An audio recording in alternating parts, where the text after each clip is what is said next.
So safely heat styling your hair starts in the shower. I start with the It's a 10 Silk Express Miracle Silk Shampoo and Conditioner. After that, I apply the It's a 10 Potion 10 Miracle Instant Repair Leave-In to wet hair. Then I blow dry until my hair is completely dry.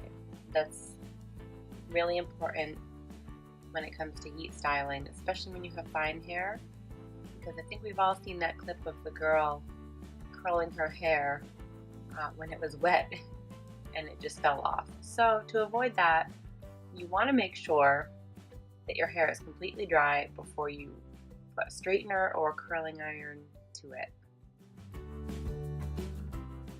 So I'm going to do a quick little curl to get ready for a holiday party. So let's do it.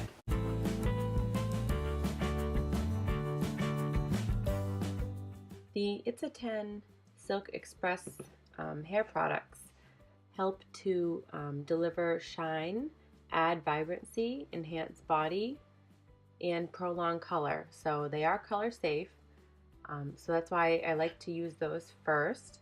And then the It's a 10 Potion 10 Instant Repair Leave-In also helps to add shine. It's moisturizing, heat protectant, obviously, and it seals the cuticles while strengthening the hair. So these are my go-to products when I need to use any sort of heat on my hair.